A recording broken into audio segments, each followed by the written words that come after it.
Boa tarde, gente. Estamos aqui começando mais uma semana, né, de atividades virtuais na Escola de Química. Gostaria de agradecer aí ao Gustavo por ter aceitado, né, participar aí desse momento, palestras da escola. Agradecer ao professor Lauro por estar organizando esse evento aí junto com os outros coordenadores de curso. Aí vou passar a palavra então para o Lauro te apresentar, Gustavo. Oi, gente, boa tarde. Então, como a Fabiana falou, a gente está começando aí mais uma semana aí de todas essas atividades virtuais aí que a Escola de Química vem organizando ao longo dos últimos meses. Agradeço aí a presença de todos, principalmente a do Dr. Gustavo, por ter aceitado nos ajudar aí nesse movimento que a gente está, tentando manter os alunos conectados. Queria também registrar um agradecimento especial ao professor Fábio Oroski, que ele que fez a indicação do Dr. Gustavo, então é um esforço conjunto que a gente está fazendo na Escola de Química, os professores fazem indicações de possíveis palestrantes e nós, os coordenadores, vamos atrás disso, então eu queria deixar isso aqui registrado. Então, a palestra de hoje, Dr. Gustavo, o título é Desperdício de Alimentos, Desafios e Oportunidades. O Dr. Gustavo ele é formado em administração, tá? E fez mestrado em administração e doutorado em administração de empresas também, mas atualmente trabalha na Embrapa Alimentos e Territórios, em Brasília, então tem muita experiência no tema da palestra de hoje, e vou deixar que ele acabe se apresentando ao longo da palestra dele com o trabalho que ele veio trazer para a gente. Boa tarde a todas e a todos. Obrigado pelo convite mais uma vez, Lauro, Fabiana, Fábio Oroski, por ter feito essa ponte. Então, hoje eu vou abordar perdas e desperdício de alimentos numa perspectiva, vamos dizer assim, duas vias, que são dois temas que estão na crista da onda e crescendo ainda mais em importância em função da pandemia. O primeiro deles é segurança alimentar e nutricional, e o segundo deles é economia circular. E esses dois temas têm relação com engenharia de alimentos, como a gente vai abordar hoje aqui nessa nossa conversa. Então, primeiramente, eu vou falar um pouco sobre dados sobre desperdício de alimentos em famílias brasileiras. Recentemente, a Embrapa e a Fundação Getúlio Vargas mensuraram o desperdício que ocorre nas famílias brasileiras. São dados que foram captados, vamos dizer assim, em 2018, a gente divulgou no início de 2019. Seria até interessante a gente fazer uma segunda onda agora, passada a pandemia, para ver como essa pandemia, essa crise que a gente tem enfrentado, tem impactado o consumo de alimentos no contexto das famílias brasileiras. Eu vou até citar alguns dados de pesquisas internacionais já bem recentes, feitas agora neste ano, que também ouviram consumidores brasileiros, mas é importante a gente ter também uma pesquisa centrada no Brasil para a gente entender mais amplamente como essa pandemia tem impactado os hábitos de consumo das famílias. Vou falar um pouco também sobre pesquisa, desenvolvimento e inovação alinhada com a economia circular, citando alguns casos lá da Embrapa. E, por fim, tendências aí para essa área de engenharia de alimentos e também como o comportamento do consumidor, essas mudanças que a gente tem visto mais recentemente, impactam essa temática da economia circular aplicada ao setor agroalimentar. Então, a primeira coisa que a gente tem que entender, por que é tão relevante falar de perdas e desperdício de alimentos? A gente sabe que perdas acontecem mais no início da cadeia agroalimentar, né? Quando eu falo perda de alimento, eu me refiro mais ao que se perde dentro da porteira, na produção, no escoamento da safra, no armazenamento dos grãos, ou dos hortifrutos, etc. E quando eu falo desperdício de alimentos, eu me refiro mais ao que está sendo perdido no contexto do varejo, supermercados, feiras livres e nas famílias, na etapa de consumo, nos restaurantes, nos bares, padarias, etc. Então, esse levantamento aqui feito pelo Boston Consulting Group em 2018 é interessante porque mostra que no ano 2000 estimava-se que as perdas e o desperdício de alimentos globais, tudo que se perdia ou desperdiçava ao longo de toda a cadeia, do campo até a mesa, representavam 0,9 trilhão de dólares, um montante, assim, o valor de tudo que era perdido ou desperdiçado. Houve um aumento para 1,2 em 2015, em função de mudanças de padrão de consumo, e a gente percebe que essas mudanças de padrões de consumo, elas se dão mais fortemente em países em desenvolvimento, como na África subsaariana e principalmente no sul e no sudeste asiático. E em função dessas mudanças comportamentais, desses países em que a classe média está em expansão, há uma projeção de que as perdas e o desperdício de alimentos, o valor das perdas e do desperdício pode atingir 1,5 trilhão de dólares em 2030, que é aquele ano da Agenda 2030 das Nações Unidas. Então, tem um Objetivo de Desenvolvimento Sustentável. O Objetivo de Desenvolvimento Sustentável 12.3 estabelece que o mundo deve trabalhar para reduzir perdas e desperdício até o ano 2030 pela metade, mas, paradoxalmente, a gente vê que o contexto ele é bastante desafiador para que a gente consiga cumprir essa meta, em função dessas mudanças comportamentais que se dão nos países, principalmente nos países em desenvolvimento, e também por a gente saber que o problema das perdas e do desperdício no contexto dos países ricos é ainda mais complexo do que se sabia até bem pouco tempo. Então, por exemplo, a FAO, no último relatório dela de 2019, a Organização das Nações Unidas para a Alimentação e Agricultura, ela comentou lá, e isso é uma diferença do que se comentava até por volta de 2015, de que o que se perde de alimentos no início da cadeia produtiva, na etapa de produção e escoamento da safra, nos países mais ricos é maior do que se imaginava. Mas por quê? Eles não estão perdendo por deficiência logística, por problemas na cadeia de frio. É uma perda que se dá mais por razões econômicas. Por vezes, se produz, por exemplo, muito tomate, o preço do tomate cai, e aí o produtor pode tomar a opção de sequer tentar vender aquele tomate, porque o que ele vai gastar para vender, ele não consegue recuperar com a venda quando há um pico de produção e o preço médio do tomate cai muito. Então, tem essa perda que se dá no campo, em países ricos, por razões econômicas, que não eram tão percebidas até há alguns anos. E nos países mais pobres, a gente sabe que o problema tende a ser maior em função de deficiências de logística, de uso de embalagens inapropriadas. E quando chega no final da cadeia, o comportamento do consumidor é muito complexo. Tanto em países em desenvolvimento quanto em países ricos, a gente percebe que existe desperdício de alimentos motivado por esses fatores comportamentais que demandam ações de longo prazo para mudança cultural. Agora, como a pandemia que nós estamos vivendo impacta esses hábitos do consumidor, que ainda é uma incógnita, mas eu vou trazer mais para frente alguns dados que tentam explicar um pouco como o comportamento do consumidor tem sido atingido pela pandemia.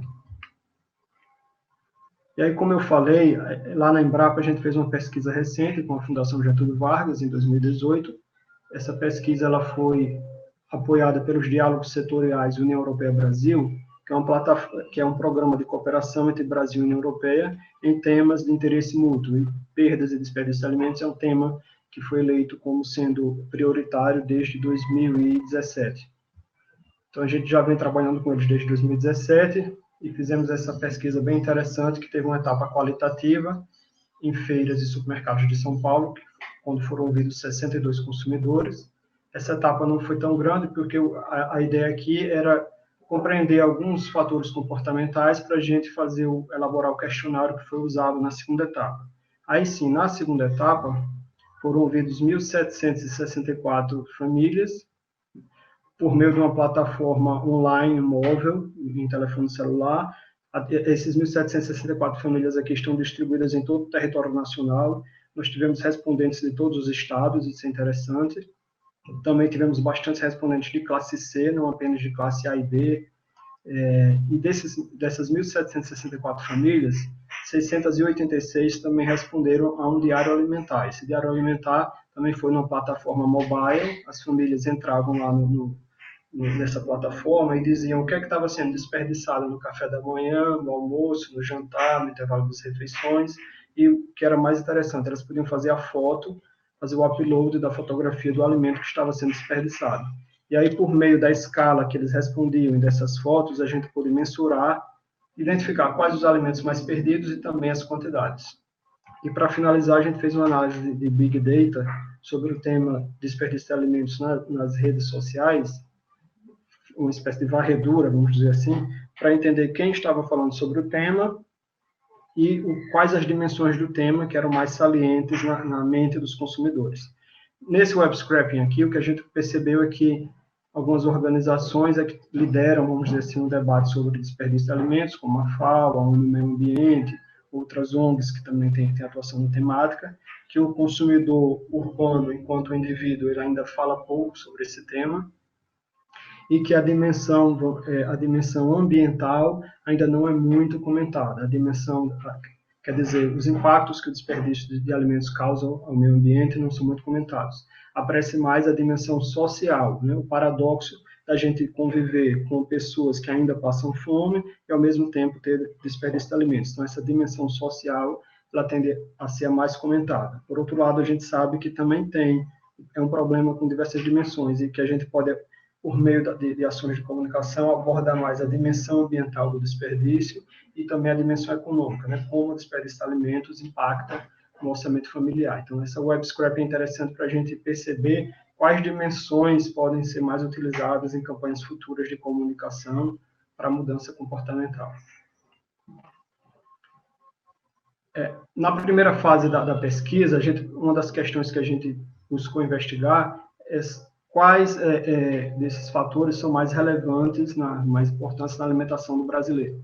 Então, 96% dos respondentes disseram considerar muito importante que a comida fosse suficiente para todos, 94% disseram que o mais importante, que era muito importante, o sabor, e 88% evitar o desperdício também apareceu como sendo muito importante. Ao mesmo tempo, a gente sabe que, embora os consumidores digam que evitar o desperdício é muito importante, mesmo no contexto dos que dizem isso, a gente sabe que o desperdício ocorre por ser exatamente um fator cultural que requer essa mudança de longo prazo, né?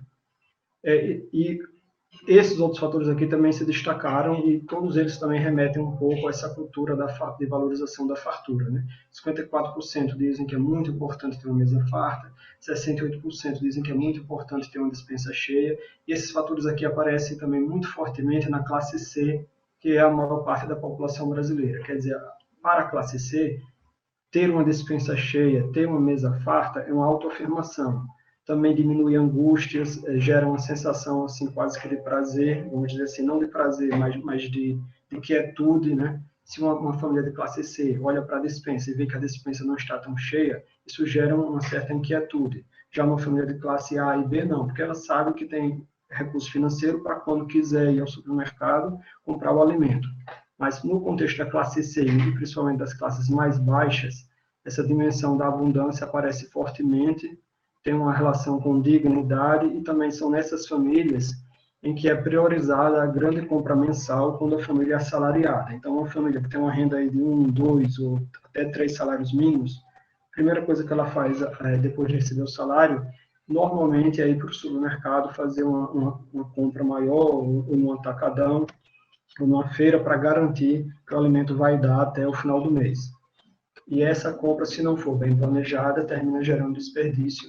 E daqui a pouco vou explicar como é que funciona esse ciclo. Aqui o que é mais impressionante na pesquisa foi essa mensuração que a gente fez, né? Então, com base naquele diário alimentar, que foi respondido por mais ou menos 700 famílias, a gente conseguiu mensurar e ao ano dá esse número aqui, essa média, né? 128,8 quilos desperdiçados por família brasileira ao ano e 41,6 quilos ao ano por pessoa, per capita. Agora, é sempre bom a gente destacar que isso aqui é uma média. Significa que existem famílias que desperdiçam até mais do que isso, mas também tem muitas famílias que estão desperdiçando menos do que essa média. Porque o mercado, o consumidor brasileiro, ele é muito segmentado não só em termos socioeconômicos, né, em termos de classes sociais, mas também muito segmentado em termos comportamentais. E são os fatores comportamentais que explicam essa variância em torno dessa média aqui. Então, por que algumas famílias desperdiçam muito e por que algumas famílias desperdiçam pouco? Em função dos comportamentos que elas adotam, dos hábitos de compra e consumo de alimentos que estão presentes ao longo de toda a jornada de consumo do alimento. Antes mesmo de ir ao supermercado, né, algumas famílias têm aquele hábito de olhar na despensa, na geladeira, o que é que está faltando, preparar uma lista de compra. Quando é um casal com 2, 3 filhos, às vezes o pai e a mãe combinam o que é que vão comprar naquela semana. Se um está saindo do trabalho, resolve passar no supermercado, liga para o companheiro ou para a companheira e diz que vai comprar aquele determinado alimento para saber se o outro já não comprou. Então, todas essas variáveis, vamos dizer assim, comportamentais relacionadas a planejamento, ao preparo do alimento e principalmente ao reaproveitamento do que sobrou, é que explicam essa variância, não? E isso nos chamou a atenção, porque a gente imaginava que existia uma correlação direta entre renda e desperdício, a gente não percebeu isso. Quer dizer, não significa que uma família que tem mais renda, ela desperdiça mais do que uma que tem menos renda. Os volumes desperdiçados não mudam tanto. O que muda vamos dizer assim, a diversificação do desperdício. Então, as famílias de maior renda tendem a ter um desperdício mais diversificado, que além do arroz, feijão, carne e frango, vai incluir podem incluir alguns produtos mais requintados, algum molho, frutas, hortaliças. Já no contexto da classe média baixa, o desperdício ele está mais limitado àqueles alimentos que são mais consumidos, como arroz, feijão, fubá de milho, farinha e também carne e frango, mas não entra muito frutas e hortaliças.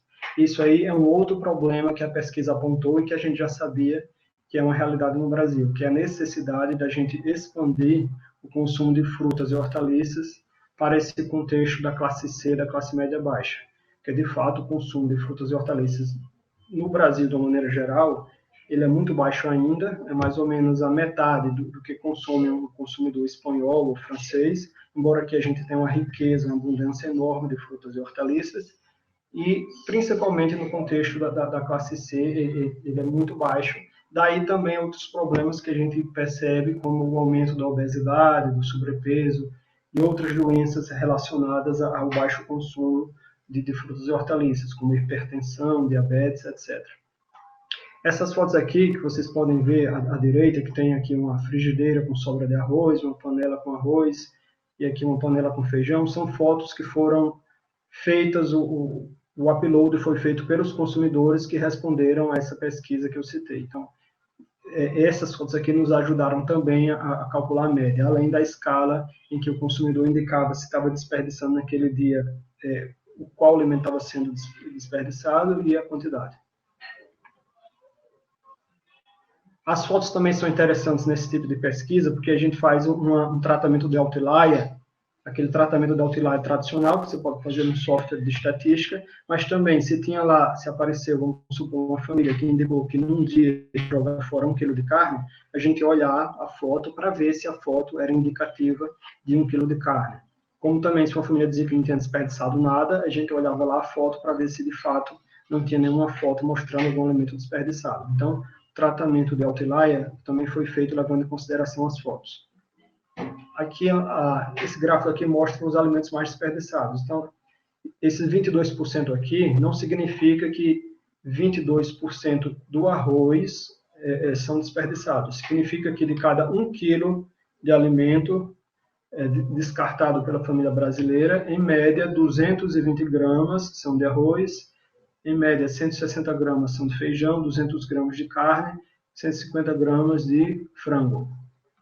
Essa ocorrência elevada aqui da carne e do frango foi algo que nos chamou bastante atenção, porque como são alimentos mais caros, a gente não esperava que aparecesse tanto, mas de fato apareceu. E o arroz e feijão, por ser assim, os alimentos de fato mais consumidos de norte a sul do Brasil. Então teve essa relação direta entre os alimentos mais consumidos serem também os mais desperdiçados. Frutas, legumes, verduras apareceram um pouco, e nesse contexto aqui, há uma diferença quando a gente faz uma análise de correlação, levando em conta os grupos alimentares, vamos dizer assim, o que é que a gente percebeu? Frutas, FLV, frutas, legumes e verduras, há uma correlação com renda. Então, as famílias de classe mais alta, de fato, tendem a desperdiçar mais frutas, legumes e verduras. Quando a gente analisa essas outras categorias aqui, como arroz e feijão, aí a gente não encontra essa correlação. E quando a gente avalia o montante total, que é aquele slide anterior, a gente também não encontra essa correlação com renda. A gente também fez uma análise por região do país, não mostrou grandes diferenças, e também chamou a atenção aqui o desperdício do leite, que apareceu, que a gente conseguiu captar, do pão, quer dizer, um desperdício bastante diversificado. Isso seria interessante a gente repetir essa pesquisa pós-pandemia para ver se, de fato, o consumidor brasileiro está tá pegando carona nessa onda global, vamos dizer assim, de consumo mais sustentável, em função da pandemia, que também impactou a renda de muitas famílias, né? E aqui vocês veem esse ciclo da fartura, que é o que de fato explica o elevado desperdício em muitas famílias. Como eu comentei, em boa parte das famílias brasileiras prevalece essa compra mensal, em vez de compras semanais, mais bem planejadas. Então, se a família ela adota uma compra mensal, ela tende a montar um estoque grande em casa, como esse aqui da foto, que é uma foto que eu fiz na família de classe C da Zona Leste de São Paulo há alguns anos, na época do meu doutorado. Então, essa compra mensal gera um estoque farto. Depois vem o preparo abundante. Diante de um estoque farto, o consumidor está mais propenso a preparar muito arroz, muito feijão. Isso, obviamente, gera porções generosas, muitas vezes sendo servidas sobre a mesa, e podem acarretar em sobras em excesso. Quando há sobras em excesso, a maior propensão de haver o desperdício. Então, um fator decisivo para evitar o desperdício no contexto familiar é o reaproveitamento das sobras, as famílias serem criativas, reinventarem a partir do arroz e do feijão que sobrou, para não ter aquela percepção de que a família no dia seguinte está se alimentando de comida dormida, mas de um alimento novo, vamos dizer assim, que foi reinventado a partir da sobra. Então, essa dimensão da criatividade na cozinha também é importante para reduzir o desperdício de alimentos. Uma curiosidade que eu sempre pergunto, e aí eu acho que se alguém quiser comentar, pode até abrir o microfone e falar, é quantas pessoas vocês acham que vivem nessa família aqui, que eu mostro aqui, essa foto aqui. Então, essa foto que eu fiz em São Paulo, é de uma despensa de uma família. Vocês têm ideia de quantas pessoas vivem aqui? 50% da população? Não, eu perguntei quantas pessoas vivem nessa família aqui onde a foto foi feita. Aqui tem. É aqui. Ah, sim. Tem umas 6. Então essa aqui era uma casa habitada por 2 idosos que tinham filhos que visitavam esporadicamente, mas de segunda a sexta apenas 2 idosos moram nesse lar. Então você vê aqui 5, 10, 15, 20 quilos de arroz, vários quilos de açúcar, de sal, muitos quilos de feijão, de fubá de milho, de farinha de mandioca, que são os alimentos mais consumidos no dia a dia. E nesse contexto do consumidor idoso, também é interessante a gente perceber que a ida ao supermercado também é um momento de lazer. Me refiro isso ao momento antes da pandemia, né? Agora, os idosos estão até evitando ir ao supermercado, às vezes é um filho que vai e compra, mas num período normal, sem pandemia, para o idoso, a ida ao supermercado também é um momento de lazer. Porque ele está aposentado, no supermercado ele vai interagir com outras pessoas, vai conversar na fila, e ele termina também fazendo essa grande compra mensal. Muitas vezes é um assalariado que recebe uma aposentadoria que não é muito grande, em vez de fazer pequenas compras semanais. Daí esse estoque abundante que termina contribuindo para esse ciclo da fartura, que pode gerar mais desperdício de alimentos. Essa pesquisa ela tem muitos e muitos outros dados e correlações, é bem interessante. Quem tiver mais interesse pelo tema pode acessar esse link aqui, da página dos diálogos setoriais, que vocês lá vão, ou mesmo na página da Embrapa. Se vocês entrarem na página da Embrapa e digitarem Intercâmbio Brasil-União Europeia sobre desperdício de alimentos, ou mesmo no Google, aí vocês vão achar o relatório completo da pesquisa em PDF. Então, tem lá nessa página sectordialogues.org, como também tem na embrapa.br esse relatório que vocês podem ter acesso a todos os dados desse estudo que eu abordei um pouco aqui. A Embrapa, tradicionalmente, ela trabalhou mais para a redução de perdas, vamos dizer assim, dentro da porteira, com o desenvolvimento de diversas tecnologias que contribuem para a redução de perdas na produção de hortifrutis, de soja, de milho, de trigo.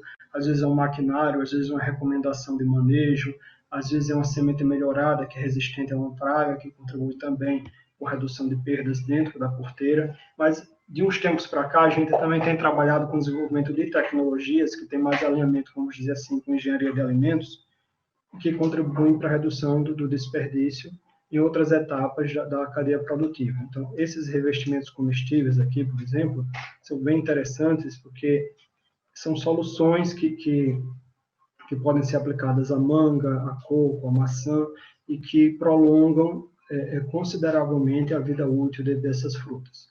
No caso do coco, tem um caso interessante de produtores lá de Pernambuco que exportam para a Europa, que já começaram a usar essas soluções da Embrapa e conseguiram manter a exportação por via marítima, que é muito mais em conta do que por avião, e, além do que, eles agora são melhor remunerados do que antes, porque a qualidade do coco, o tempo de vida do coco no varejo lá na Europa agora é maior, então o comprador pode comprar uma quantidade maior, que ele sabe que vai durar mais tempo, e além de preservar mais a qualidade de sabor do coco.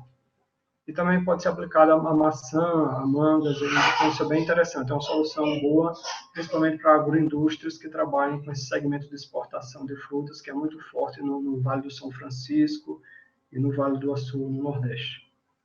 E como eu falei, nesse caso específico, esse revestimento, ele atende ao interesse do produtor, porque ele é melhor remunerado, ele acessa outros mercados, até mais distantes, né, como o mercado de exportação, e ele é bom também para o varejista, porque ele vai ter um produto de mais qualidade e termina sendo benéfico para o consumidor por preservar mais as propriedades das frutas.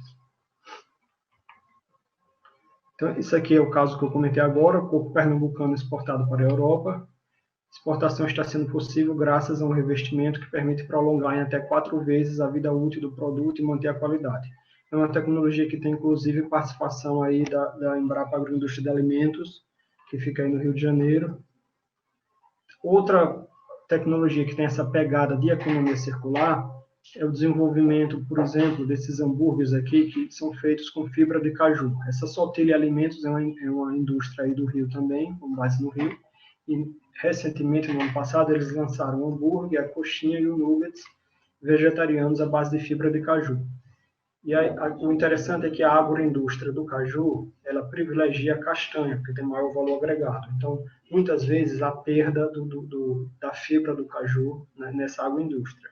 E aí, gerar um produto que agrega valor a esse subproduto lá do início da cadeia produtiva, nesse caso aqui, a fibra do caju, é interessante porque é um aproveitamento integral, além do uso da castanha, que já tem um valor agregado, vamos dizer assim, que já é valorizado até para fins de exportação, dá uso também à fibra do caju e muito alinhado com essa tendência agora de valorização do veganismo, as dietas vegetarianas estão aumentando muito, tem também um segmento que está se expandindo, que são os flexitarianos, né, que são aquelas pessoas que comem sim carne vermelha, mas estão reduzindo o consumo de carne vermelha e estão também querendo inserir na dieta esses alimentos vegetarianos com novos ingredientes, como no caso aqui a fibra do caju. E aqui é uma técnica já mais antiga, que é o uso da cera de carnaúba para a conservação das frutas, com o diferencial de que não é apenas a cera da carnaúba, eles adicionam nanopartículas com outras substâncias que ajudam consideravelmente na conservação de diversas frutas. É uma tecnologia de baixo custo e bem interessante que foi desenvolvida lá na Embrapa Instrumentação em São Carlos. Um dos componentes que eles usam tanto nessa técnica aqui como nessas soluções aqui, às vezes é o quitosana, que é extraído da casca do caranguejo, e também outras substâncias aí que têm sido, vamos dizer assim, combinadas com a cera do carnaúba para elevar a conservação de frutas.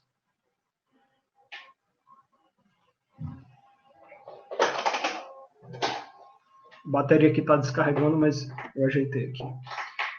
E quando a gente fala mais especificamente da engenharia de alimentos, essa questão do upcycling, ela tem surgido muito forte na Europa e a gente começa a ver também um movimento aqui no Brasil relacionado a isso. O que é o upcycling? É você, no contexto da cadeia agroalimentar, como nesse caso que eu acabei de dizer da agroindústria do caju, a fibra do caju pode ser considerada um subproduto que pode vir a ser descartado se a agroindústria estiver focando apenas na venda da castanha. Então, pensar em soluções que evitem o descarte de resíduos no início da cadeia produtiva e agreguem valor a esses resíduos transformando eles em alimentos que vão ser desejados pelos consumidores. Então, tem diversos casos aí, mundo afora, bem interessantes, de alimentos upcycled, que têm conseguido ganhar mercado, exatamente dando uso a subprodutos que seriam descartados.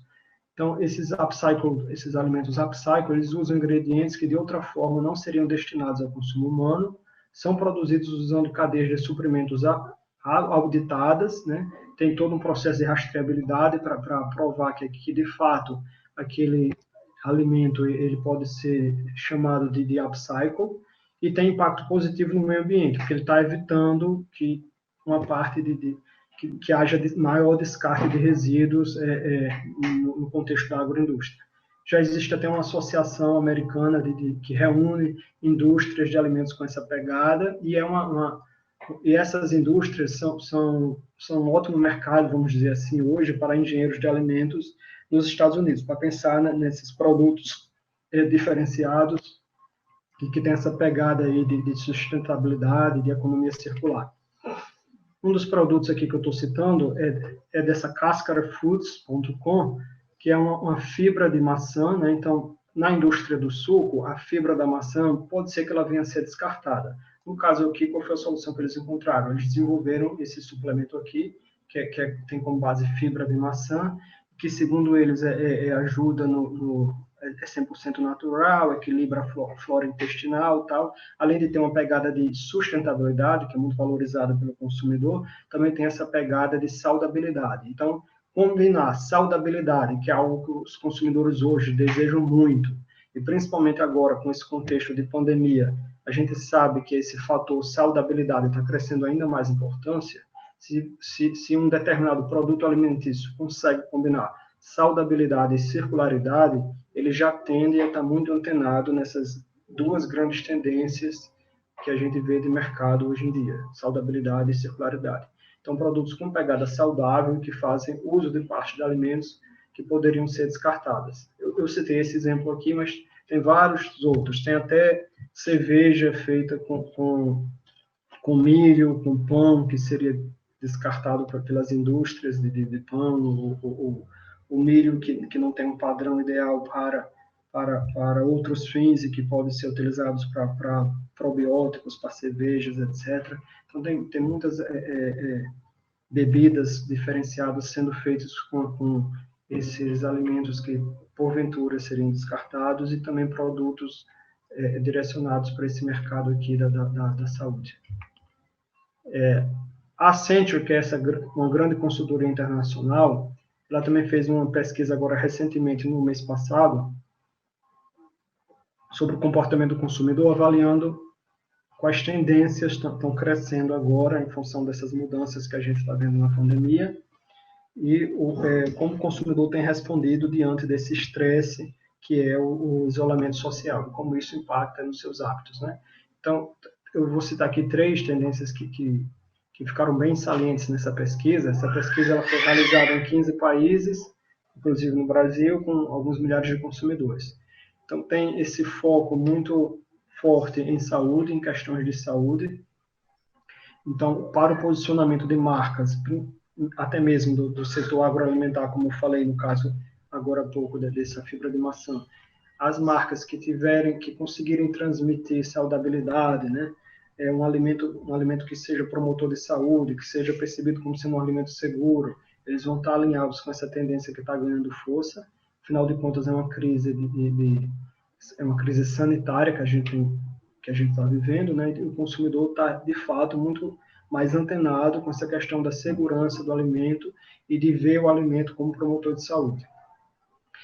Há um crescimento também do consumo consciente. Isso aqui é um fator interessante, porque 67% mais ou menos dos respondentes dessa pesquisa disseram que estão mais atentos ao desperdício e que creem que vão adotar hábitos para reduzir o desperdício de alimentos em suas famílias. Então, se depender aqui do que essa pesquisa conseguiu captar, a gente pode prever que a pandemia pode contribuir para uma possível redução do desperdício de alimentos no contexto do consumidor, em função desse aumento, dessa consciência de que o consumo consciente é relevante e importante. E por outros fatores também, porque a gente sabe que boa parte do mercado consumidor foi impactado em termos de renda, né? Houve uma queda de renda, então as famílias estão tendo que planejar melhor o orçamento, com o que gastar de fato, e elas terminam prestando atenção mais no consumo de alimentos dentro das famílias. Até porque boa parte dessas famílias não tem um hábito de passar o dia em casa, nem de preparar tanta comida em casa. E diante dessa necessidade de preparar a maior parte da comida em casa, para muitos de nós brasileiros, eles terminam refletindo mais sobre o consumo de alimentos e muitos deles, de fato, estão prestando mais atenção nessa questão do desperdício. E as marcas do setor de alimentos que conseguirem também transmitir essa pegada de consumo sustentável, de sustentabilidade em suas diferentes dimensões, elas vão estar mais, vamos dizer assim, vão ser percebidas como tendo mais valor na mente dos consumidores. E essa percepção ela é construída de diversas formas. É na comunicação que essas marcas fazem, até na embalagem, né? Se a embalagem ela é biodegradável, se ela tem uma pegada sustentável, tudo isso ajuda ao consumidor formar essa imagem que ela tem dos produtos alimentícios. Não apenas o produto em si, mas tudo o que envolve a marca, né? O branding. E uma outra dimensão interessante é essa preferência por comprar local, o buy local, né? E isso tem uma implicação forte para o setor agroalimentar, que é a necessidade de a gente fortalecer circuitos curtos de produção e consumo. No Rio de Janeiro, a gente sabe que tem as feiras cariocas, tem um trabalho interessante também de feiras orgânicas, que vinha ganhando força antes da pandemia. Eu não sei como é que está hoje, mas eu imagino que isso aí, pós-pandemia, vai continuar crescendo. Então, essa aproximação de produtores rurais, pequenos e médios produtores rurais, com o consumidor final, ela também terminou sendo fortalecida agora nesse contexto de pandemia. No início da pandemia, a gente percebeu que muitos produtores, os pequenos e médios, perderam o mercado, tiveram imensas perdas na fazenda porque não tinham como escoar a produção, seja porque a Ceasa estava fechada ou porque o restaurante que era comprador dele também estava fechado, mas ao mesmo tempo a gente percebeu que houve uma crescente digitalização que atingiu até mesmo pequenos e médios produtores rurais e ajudou a aproximá-los também do consumidor final. Aqueles programas de comunidades que apoiam a agricultura agora também têm base digital.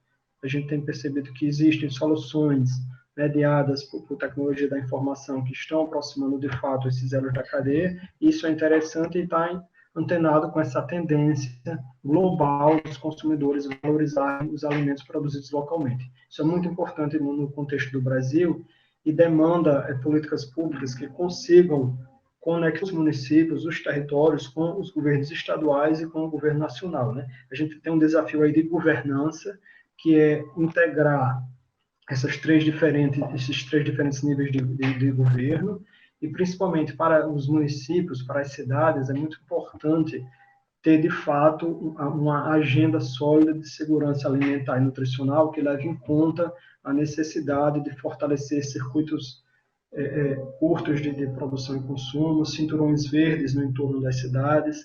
Então, para grandes centros urbanos como Rio de Janeiro, São Paulo, Curitiba, Porto Alegre, Recife, Salvador, Brasília, é muito importante que a produção de alimentos no entorno da cidade seja, de fato, uma política pública e tenha força para que se evite, inclusive, a perda que se dá em função de longos períodos de transporte ou de uso inadequado de embalagens.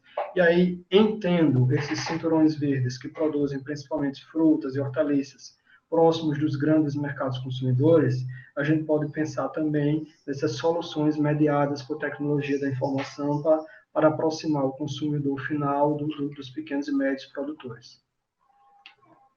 E uma outra tendência que a gente tem visto, que também tem relação com isso aqui, com essa questão do comprar local, são os novos formatos varejistas, né, mais compactos, supermercados de bairro com seções mais organizadas de frutas e hortaliças, circuitos de feiras orgânicas, como esse que eu já mencionei, que tem no Rio de Janeiro. Então, tem todo movimentos de diversos elos da cadeia que acompanham essas transformações. Não só o produtor busca se adaptar, né, que vai buscar um meio para se conectar direto com o consumidor, como também o varejo mais tradicional, os supermercados, etc., eles também estão se adaptando a essas novas tendências de consumo. Esse slide aqui é interessante porque é de um estudo vamos dizer assim, simples, mas abrangente, que eu fiz com um colega da Embrapa e que ainda vai ser publicado agora, daqui a 1 ou 2 meses, numa revista. A gente procurou analisar todos esses relatórios internacionais de tendências de consumo que têm saído agora nos últimos 2 meses, além desse da Accenture e diversas outras consultorias internacionais, têm feito pesquisas interessantes sobre tendências de comportamento de consumo, como essa pandemia tem fortalecido algumas tendências que já vinham ganhando força, como a transformação digital na cadeia agroalimentar. E aí a gente fez esse levantamento, e também a gente fez uma análise no Google Trends, que é bem interessante, a ferramenta Google Trends, que permite a gente identificar quais termos estão sendo mais buscados, né?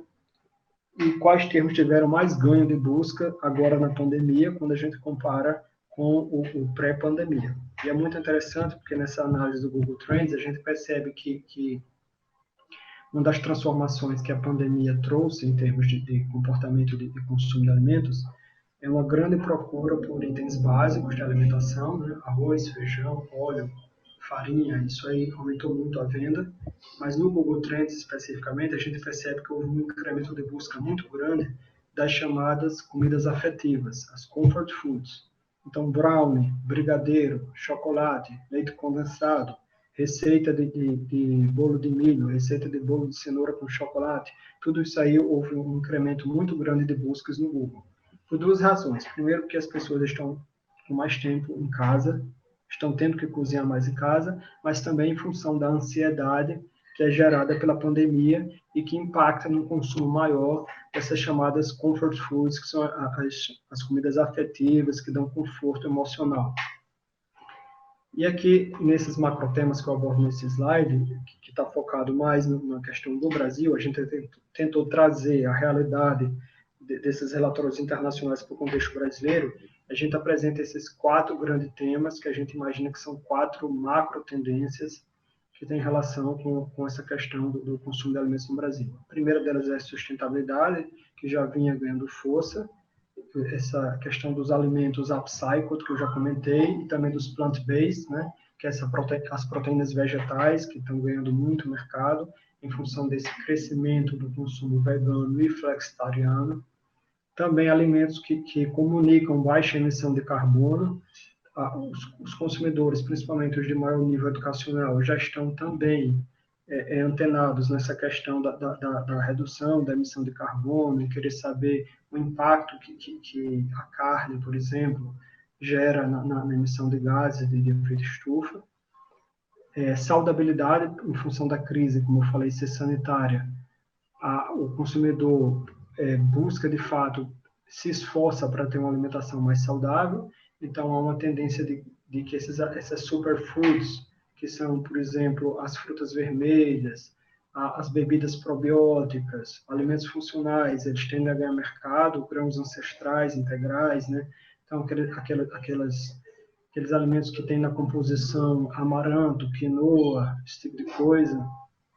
Há também um crescimento grande do mercado de orgânico, que já vinha se consolidando com um crescimento de 2 dígitos ao ano, e agora com a pandemia deve manter esse crescimento, mesmo no cenário de baixo crescimento econômico do Brasil. Alimentos com 0 glúten, 0 lactose também. Snacks saudáveis, isso aqui é interessante, porque recentemente eu tive uma feira, antes da pandemia, eu tive uma feira do setor de alimentos em São Paulo, e um dos produtos novos que me chamou a atenção lá eram barrinhas feitas de frutas nativas do Brasil. Tinha barrinha de goiaba, tinha barrinha de banana, abacaxi, acerola. Goiaba e acerola, eu me lembro que eu experimentei, eram bem interessantes. Eram sem açúcar e praticamente 100% feitos, 100% de frutas. E a empreendedora que estava lançando esses produtos lá na feira era uma neozelandesa que fixou residência em São Paulo há alguns anos, percebeu essa oportunidade de agregar valor às frutas tropicais desenvolvendo snacks saudáveis e parece que está dando bastante certo. Então, isso é um mar de oportunidades, porque a gente sabe que o Brasil ainda pesquisa relativamente pouco a nossa biodiversidade. Se a gente focar apenas no bioma amazônico ou no bioma cerrado, existe uma infinidade de frutas, de espécies vegetais ainda pouco pesquisadas e que têm potencial enorme de uso para fins de alimentação e nutrição e que podem gerar produtos alimentares diferenciados. Então, isso aqui é um mar de oportunidades também para a engenharia de alimentos, pegando carona também nessa questão da saudabilidade, né? Então, aproveitamento da biodiversidade nativa do Brasil e saudabilidade podem caminhar juntos. A segurança do alimento, né? Embalagens inteligentes, isso aqui também deve crescer muito, que são embalagens que indicam, se determinar, que podem até mudar de cor, indicar se aquele alimento ainda está apropriado para consumo, como um queijo, um presunto, uma carne.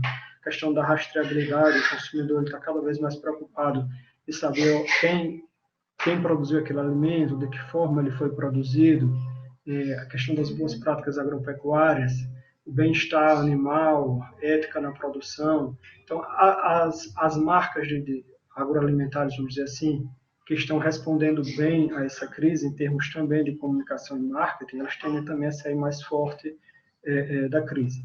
Principalmente se o que elas estão comunicando em termos de responsabilidade social corporativa, o consumidor tiver a percepção de que, de fato, a marca está praticando o que ela está comunicando.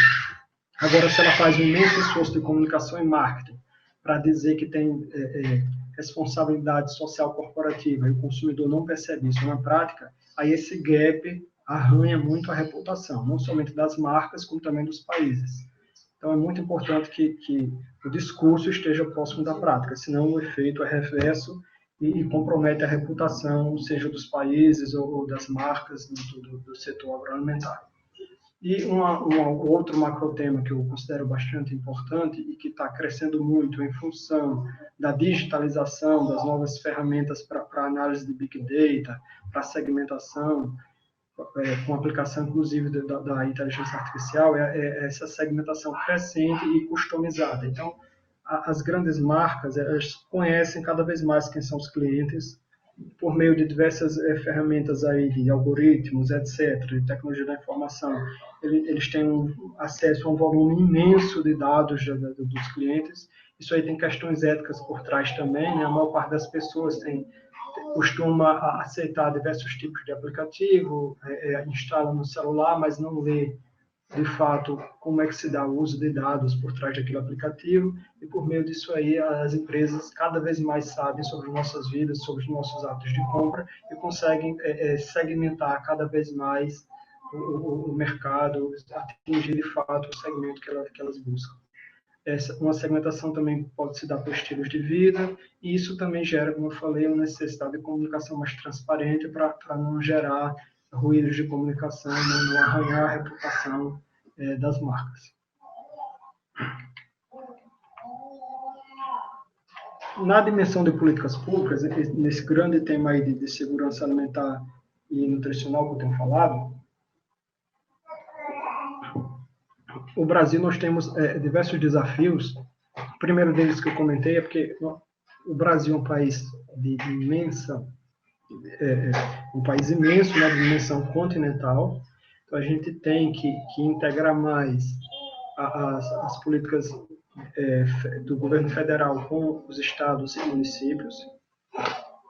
E, ao mesmo tempo, a gente precisa de mais vontade política para que esse tema da economia circular aplicada no setor agroalimentar ganhe mais importância.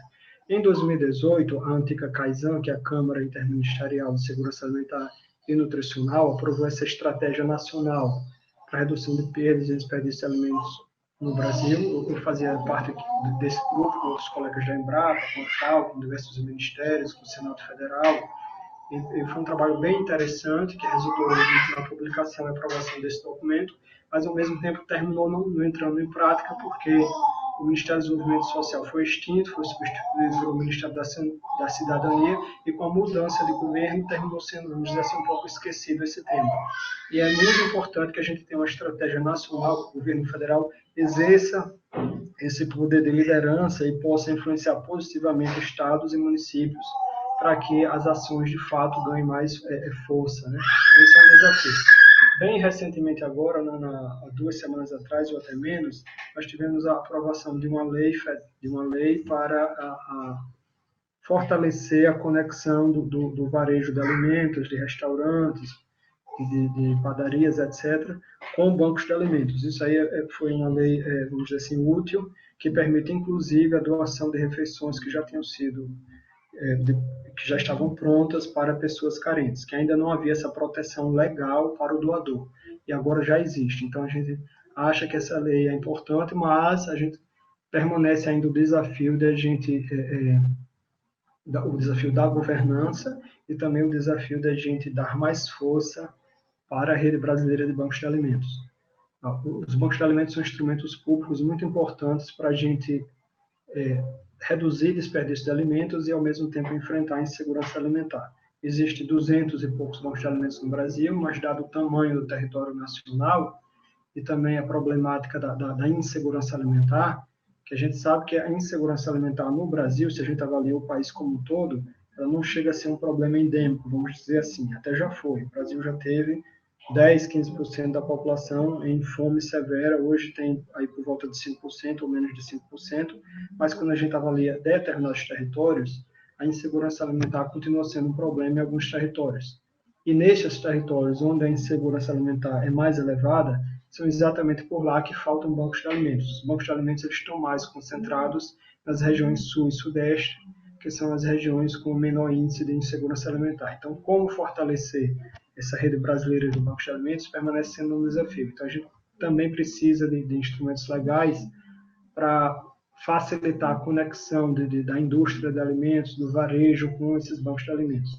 E também de empreendedorismo nesse sentido, né? Tem N oportunidades de a gente trabalhar com jovens empreendedores, de lançar desafios alinhados aí com essa agenda do 2030 das Nações Unidas, para a gente colocar em prática soluções para incrementar a segurança alimentar, reduzir perdas e desperdício de alimentos. E é nesse sentido que a gente também tem buscado trabalhar um pouco na Embrapa, com startups, agritechs, foodtechs. Para finalizar, eu faço aqui 2 convites. O primeiro, para vocês, essa iniciativa aqui, a Sem Desperdício, nós lançamos no Dia Mundial da Alimentação de 2016, é uma parceria da Embrapa com o WWF Brasil. Vocês, quem gosta de Instagram, por exemplo, pode seguir lá o perfil Sem Desperdício BR. Nós temos também o facebook.com/, Sem Desperdício Brasil, e essa página aqui, semdesperdício.org, é interessante. Se vocês digitarem lá semdesperdício.org/materiais, tem lá uma revistinha da Turma da Mônica sobre desperdício de alimentos, que é bacana para compartilhar. Tem o formato em PDF gratuito, que é bom para compartilhar com crianças e tal. E também tem um guia para professores colocarem em prática atividades extra-classe sobre consumo sustentável. Então, esses materiais são gratuitos. Aquele relatório da pesquisa que eu citei também está disponibilizado nesse site, semdesperdício.org/materiais. Vocês podem entrar lá que tem todos esses materiais por lá. E por fim, hoje, às 18 horas, isso aqui é hoje, 29 de junho, 18 horas, na página da Embrapa no YouTube, o youtube.com/Embrapa, nós vamos ter essa live aqui, Alimentos e Territórios, para debater a conexão da pesquisa agropecuária com a gastronomia, com esses produtos alimentares diferenciados. Nós vamos ter a participação de Tereza Porção, que é uma ecochefe aí do Rio de Janeiro, do Instituto Maniva, Vinícius Lages, do SEBRAE, e o pesquisador João Flávio Veloso, da Embrapa Alimentos e Territórios. A Embrapa Alimentos e Territórios, onde eu estou lotado no momento, é o mais novo centro de pesquisa da Embrapa. Ele está sendo estruturado em Maceió. Eu ainda estou em Brasília, mas passada a pandemia a gente deve se mudar para Maceió. Eu vou estar moderando esse debate hoje às 18 horas, então quem puder pode nos prestigiar.